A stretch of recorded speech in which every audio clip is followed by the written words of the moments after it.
Buenos nachos, amigos, and welcome to another fantastic episode of Record Breakers. I'm Petey Rave, your man with no plan. Here with me is my crew. We've got Brett. I'm up in this filming like Albert Hitchcock. Yes. We've got Drew. No. You come on. You had all that time to find a Pitbull lyric. We got Patrick. What's cooler than being cool? I don't know. We're here to talk about music, not Pitbull, and we will never talk about Pitbull because I will quit this show before we talk about Pitbull. Also, we I would also like to talked say about Pitbull for like half an hour before the show. Exactly. Also, Swagger, you lumped in Outkast with Pitbull, and I'm very unhappy with you. Yes. I was trying to change it from horrible stuff to like good stuff. I was trying to Fair redirect the conversation away from Pitbull. Fair enough. We'll talk about that another time, but we're here to talk about music. No, we won't. I don't know. We're here to talk about music, and of course, the provider of the said music, like I said last week, is me. I've got the music this week. I've got a little band by the name of Fountains of Wayne, a set of New Yorkers, a complete set of New Yorkers making music. And the album we're going to talk about is none other than Welcome Interstate Managers. It is, yes, it's that song. We know it's that song, but we'll talk about that later. This is just a bunch of cool, clever guys from New York make some interesting music and a cool album that I've sung several songs of which are karaoke. And then it became an album I decided to sit down and listen to and thought, oh man, this is a fun record. It has a lot of cool things and goes really cool places. But it's going to be interesting to see what the guys think. I'll start with Drew since he's already on camera. Drew, what were your expectations coming into this record? Well, the only song that I've ever heard of them was the song that everybody's heard from them, which was Stacy's Mom. So what I was expecting was something super dumb and semi-catchy and earwormy, but at the same time just dumb. Because that's all I knew of them before. Something that was very clean-cut radio sort of stuff. That poppy sort of alt rock that was popular at the time, and that's all I was expecting to get, really. Mm-hmm. Patrick, what were your expectations? I knew Stacy's Mom because I'm a person who existed when it came out and you couldn't escape it. I actually kind of enjoy that song. I sometimes enjoy Bad music. Kind of cheesy pop rock. Like, I love Bare Naked Ladies. They're kind of cheesy pop rock. They just happen to be very good at it. So I sometimes like stuff like that. It's a song. It's not my favorite song ever, but I enjoyed it. But beyond that, I had never heard anything. Mm-hmm. Brett, I know you're somewhat familiar with Fountains of Wayne, I believe. Yeah. When I think of Fountains of Wayne, I actually, I can remember the first time I ever heard them. I got a good deal of radio play back in the 90s with I Want to Sink to the Bottom with You. I think that was a song that really I first heard the strummy, earwormy, catchy styles of them. And I also remember when this hit really hard on MTV. And also, that was a period of time where I had much music. So I got to see the Canadian response to this. And I do have certain things that tie this album with other things, like the Darknesses coming to America and believing in a thing called love. Yes. They're really weird things to tie in with this record. Well, it's a period of time. This came out when I was in Pennsylvania, when I left home and went to school. Yeah, I get it. It's just very juxtaposed, I guess. Yeah. So, I mean, this record is interesting in a couple of ways. I mean, there's the obvious, tie-in that everybody remembers. But then it does go a lot of different ways as far as sound. It does a lot of cool stuff of being catchy and fun and clever in some ways with the lyrical content being kind of a power pop record. Does experiment with some sounds here and there. It's pretty diverse, at least from what little knowledge I have of music. It's pretty diverse, and goes a lot of cool different ways. But I'll let the guys give their thoughts because they're going to articulate it a lot better. Drew, what would be some of the themes and elements, and how would you describe this musically? Well, I wanted to start out by getting a little bit more into why I never picked this album up before. Mostly, Stacy's Mom is the most annoying thing on the planet. That song. God, I hated that song. It was overplayed. It was just naughty enough to still get on the radio, but be naughty. It's that tongue-in-cheek humor. I hated that. I don't know what I was expecting to get out of this record at this point because it was not what I expected from top to bottom. There were parts of it that reminded me why I can dig that, like, sort of mid to late 90s, like, weird, awkward nerds making music, like poppy sort of alt-rock radio stuff. But it's also the stuff that's like really far out there and really different. Like I got bits of country on this record. I got like dark and brooding stuff. It was weird tonal shifts throughout, and I was not expecting that. And that's what surprised me. I was expecting to come into this and have it be a one-note thing that I didn't really care for. I expected it not to be that great musically. I expected the band not to have that much depth or staying power with me. But there were tonal shifts, and I've said it before and I'll say it again. A decent, smart band will know the notes they can hit, and they know the tone that they're after, and they know what their fans like, and they can play it really, really well. A smart band, a good smart band, will be able to shift tonally but never lose who they are. And this band did that multiple times, and it struck me as really, really weird. When you have, we'll get into this because the song that I'm going to reference is one that really stuck with me as being a giant surprise. But when you have a ukulele cover and a Katy Perry cover of the same song, you're doing something really odd. And I think that's kind of cool. It went from being a band that I didn't really care to hear, ever, and I wish that I could just forget about, into being something that I was very, very excited to see more of this band. Like I will probably go and delve into more of this later. Mm-hmm. Patrick, what were the themes and elements that caught your attention on this record? So, like, making pop rock is really hard to do well. It's really easy to pull a Jimmy's Chicken Shack and have a hit.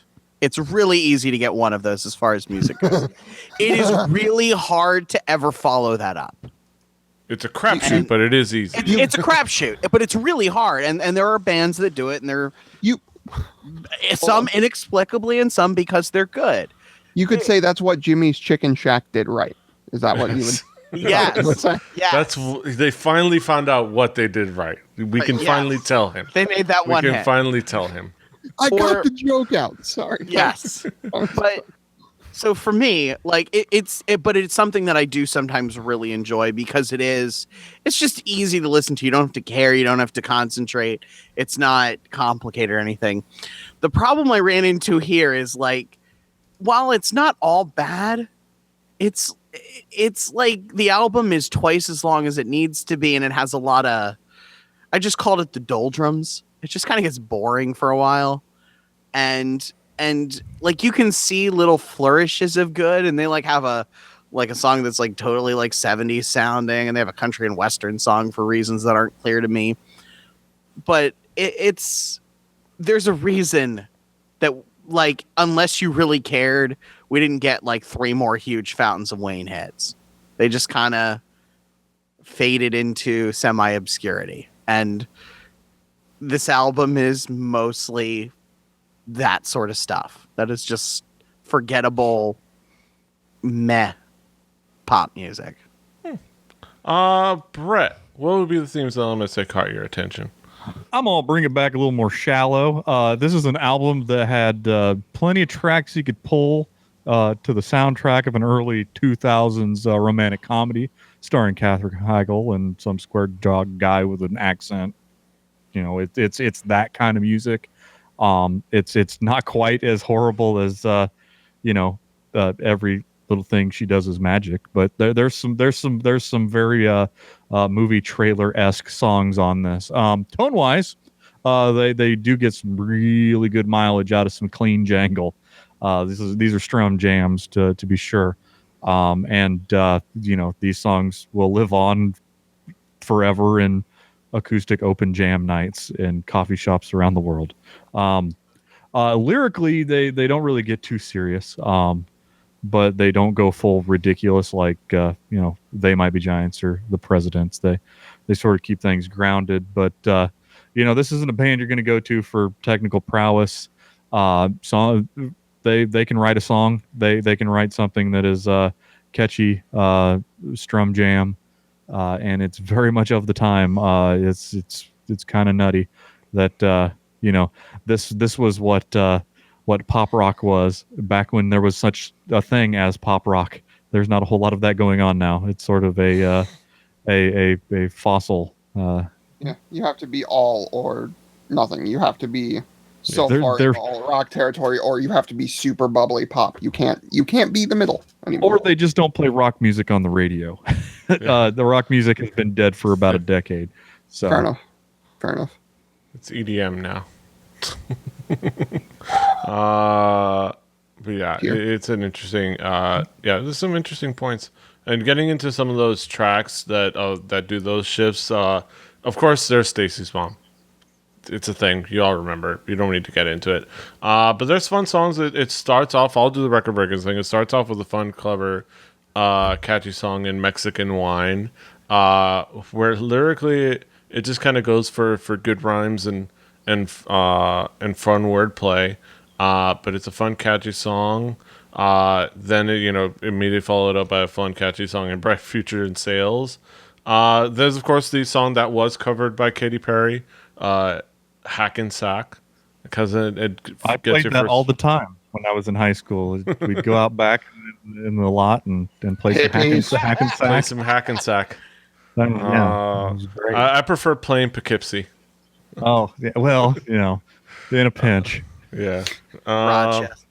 And then it kind of goes. There's a couple other songs that there's definitely a lot of points where they remind you they're from New York. They definitely like referencing New York in a lot of different ways. I mean, with Fire Island and Hackensack, from the New York, New Jersey area. Valley Winter Song and No Better Place have their own personality. And Haley's Waitress, a song about a waitress that you can't find and just will not show up for the life of her. They made a melancholy song about not being able to find the waitress. It just goes to a lot of different interesting places, like things like Hey Julie. But before I drop the entire record, Drew, what would be some of the key tracks for you? I'm going to skip the record breakers thing. I'm going to go straight to A Bright Future in Sales. I know I've been harping on Stacy's Mom and my hatred for it. That song was supposed to give me the giggles and didn't. This song gave me a bit of a fair chuckle. It wasn't a hearty belly laugh, but it was a chuckle. It was something that was an earworm. It was give it a star rating. What out of 10 stars from rolling on 10. The floor to chortle to we need to have a graduated scale of how much this made you laugh. It was about Frasier level of laugh. You're digging. Wow, I'm not buying into this anymore. Done. Not full on Cheers though. Nope, I'm out. No, not Cheers. About Frasier. About that's pretty funny. Haha. Not anything more than that. Bring Frasier into my podcast, sir. Frasier was a good show. Do we have to do Frasier breakers? I will see you outside in the post show, sir. As long as you have some tossed salad and scrambled eggs. But then going past that, if we can get past my reference of a Seattle radio talk show host, Hackensack. What the hell was this? Like we said, at a certain point, when you get in the Fountains of Wayne, you're expecting something because you know where it's at. But like, this was dark. It was sort of brooding. It had a strong vocal element. It had like almost a surf style to the guitars, like that was way slowed down. It was a cool song, and you got though, like I said, you got some great covers of this. There's a really good Katy Perry cover, and then I was also told to look up a cover by the daughter of one Scott Johnson, who did a ukulele cover of this. It was really good. It's just a fantastic song, and not what I was expecting of this song. This band. It was really well written, but like definitely different tonally. And also another thing I was not expecting was to get a country song out of Hung Up on You. What was this? Like, again, it's that thing of like, I went into Fountains of Wayne and I was like, okay, it's going to be like poppy, alt rock sort of stuff. Like, it's going to be that sort of mid to late 90s pop rock that you heard on college radio stations or whatever. Just strummy and cool and earwormy. But this was not what I was expecting at all. And it was good. It was really well done. It was that like late 80s, early 90s feel of country, but it was like not at all what I was expecting on the Fountains of Wayne, which is what really made me sit up and take notice about this. I was like, oh, wow, this is something different. Yeah. Patrick, what would be some of the key tracks some of the tracks that caught your attention? I'm going to defend Stacy's Mom. I agree, of this era of one-hit wonders, it's not my favorite.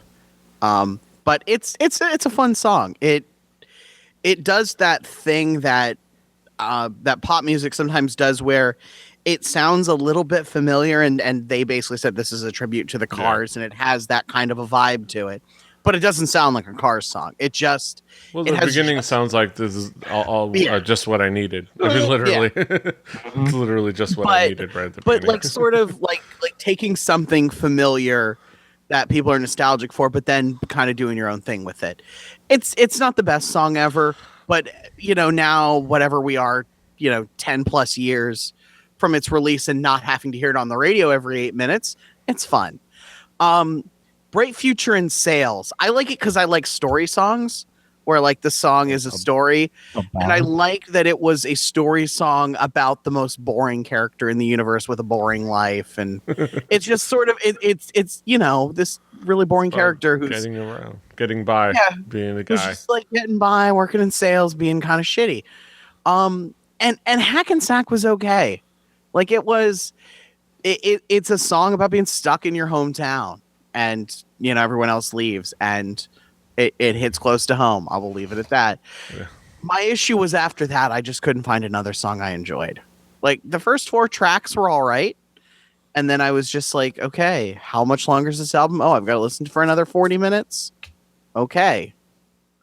And that's the challenge of this genre is it's hard. It's hard to do really well. It's really easy to do well once. It's hard to repeat. In this case, 17 goddamn times. Mm-hmm. Brett, what would be some of the tracks that caught your attention? Well, one thing that just attracted my attention was I guess I deleted a large section of my note on one of these songs weeks ago when I first started making these notes. And so, Mexican Wine. I'm just going to read it as it goes. It's got absurd lyrics. The track sounds like the post-grunge alternative, like after Weezer came to town.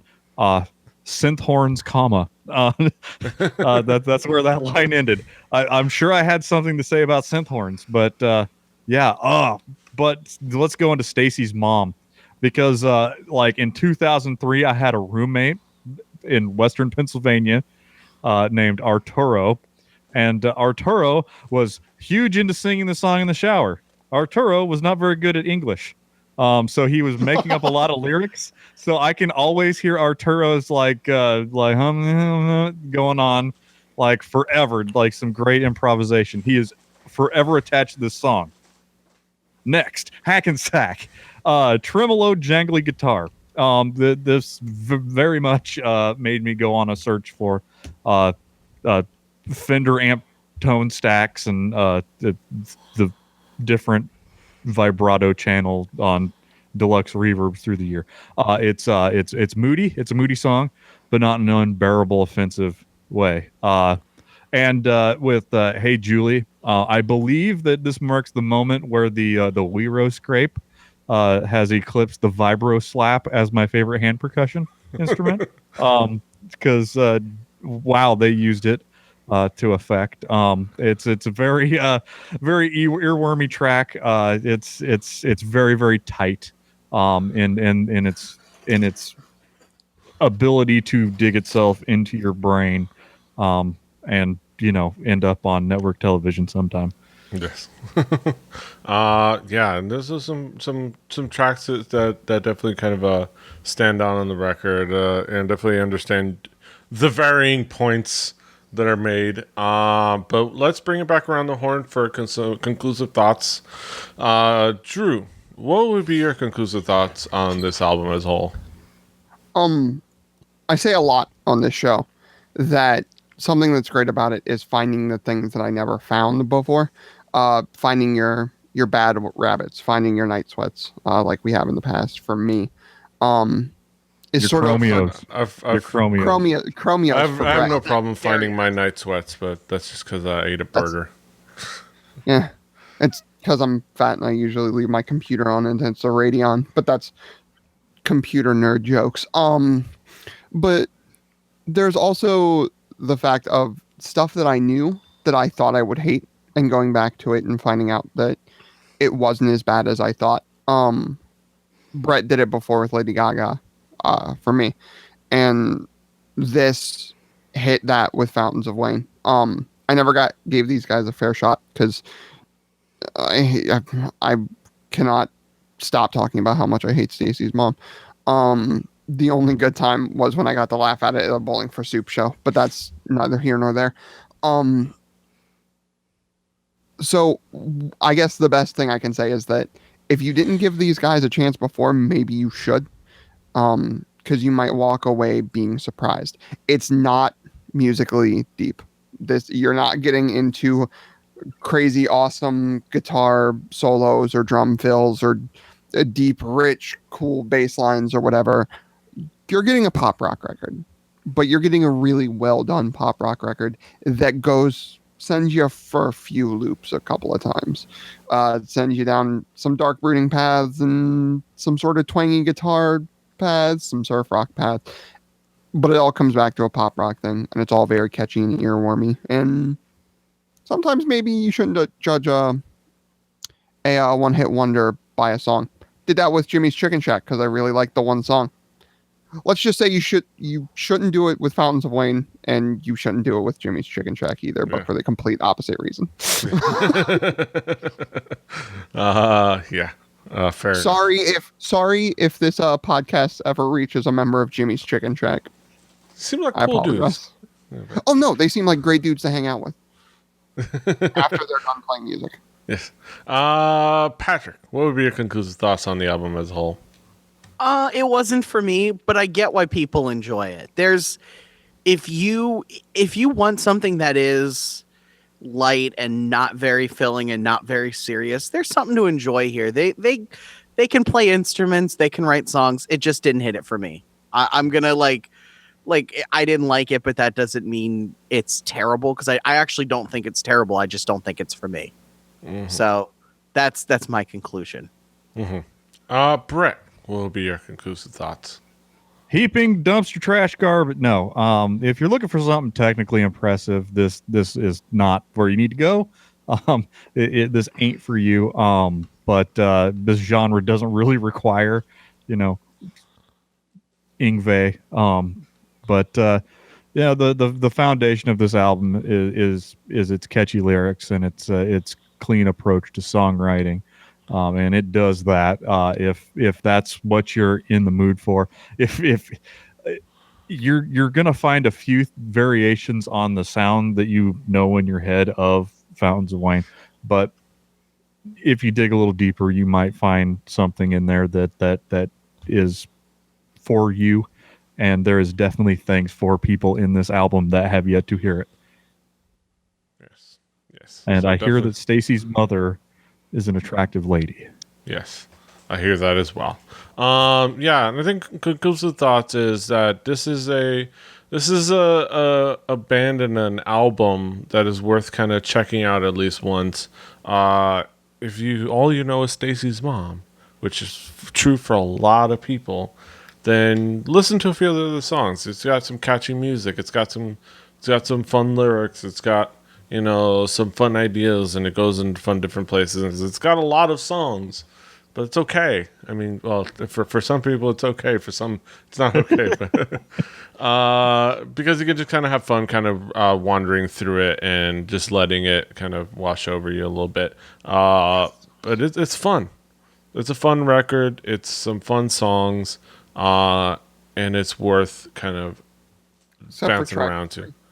It's a fun record, except for track 3. Yeah, and I used to skip that. I'm gonna be honest. I used to skip Stacey's Mom for a while. It's just like, I like this song. I like this song. Skip this song. I like this song. I like this song. I skipped it every single time during this review. Yes. Yes, I've done. The only reason I went back and listened to it was to talk about it now. But yeah, whatever. It's still got some fun songs. Plus, those first 2 tracks are really fun to sing at karaoke.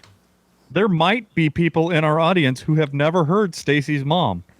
Yes. We do have that possibility. So Yes. they might think it's the greatest thing since sliced bread. It's like Pac-Man fever to them. Yes. Whoa! Time out. Who in their right mind Or thinks do the Pac-Man? Donkey Kong. Sorry, do the Donkey Kong. That's a superior track. Yes. Fair enough. But yeah, go check out Fountains of Wayne. Welcome, Interstate Managers. Now we get to our haiku reviews, our fun gimmick that we do every episode. Our main event. Thank you very much. The main event of the evening. Time before now. Might as well keep it as the main event. Yes, the main event of the evening. Our haiku review. Let's bring it. Let's do the same order. Drew, what is your haiku? Went in expecting to hate every second. I did not do that. Patrick, what is your haiku? Power pop is hard, so easy to have one hit without another. Brett, what is your haiku? Songs of an era. And catchy as all get out. 90s spillover. Refrigerator. The crocodile alligator. Yes, I drive a Chevrolet movie theater. Clever New York guys deliver some fun rock tunes and quite a bit more. Is my haiku. And scene. So those are our thoughts on the album which contained Stacy's mom. There's more to it. Definitely worth checking out. So you can check this album out on our Spotify playlist. We're keeping track. We're curating that. You can play Record Breakers the home game. In fact, that's the name of the playlist, Record Breakers the home game. So check it out on there. Also on that Spotify playlist is going to be next week's album. It's going to be provided by none other than Patrick. Patrick, what do you got for us next week? Something completely different, but actually of kind of the same era. Mastodon and their second album, Leviathan. And that's going to be an interesting discussion next week. But that's next week, and this is this week. And of course, you can find us all over the internet. Patrick is at Swagger. Brett is at HIBBI2YBIBBIBBARD. Drew is at X. I'm at Petey Rave. The show is at 4 Record Breakers. That's the number 4. Record Breakers, recordbreakerspodcast.com, recordbreakerspodcast@gmail.com. We're on iTunes, Stitcher, on YouTube at Rebellia TV, youtube.com/Rebellia TV. Subscribe, share, like, do the things. Until next time, hasta los huevos. Doodaloo.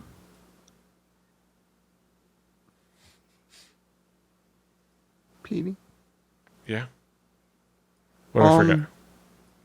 No, you didn't forget anything. Next week? No. I mean, it was the fact that it may have taken over the Spotify thing. No. That's also fine because I constantly forget to do it. I'm actually very glad you did that. I was looking through Spotify because I remembered about that. You actually added something to one of the playlists we made way back when we were teaching Demon 5 how to music. Wait, which one was it? You added Benzino to Whoa. Or Yo. Yo. I remember Yo. Benzino. Yeah. Yo. Man. Wah, and ah. Well, yeah, that was me. Black Nuts Benzino. That's Black Nut. See, no, here's the thing. Black Nut is the rapper. Benzino is the track. That is also a rapper. It is Black Nut's almost semi. Black Nut is this ridiculous rapper, and he did this tribute to Benzino, a well-respected rapper that was borderline homoerotic, and it is quite hilarious. I should also add Benzino. I also want to point out how much of an idiot I am. Because I was looking through those and I saw that the last thing that was added to the playlist was whole wheat bread. So I decided to see, oh, hey, I wonder what whole wheat bread's up to. So do you know what my first course of action was? To Google whole wheat bread. Let me tell you, the all-black punk rock band from Jacksonville, Florida was not the first thing that popped up, to my surprise. Yeah, oddly enough, no. Now that I'm Googling to see what they're up to. Not a whole goddamn lot. Nope. Probably All right, smoking a lot let me of pot. stop. All right, let me stop They recording. said in 2012 they were going to start on their next album.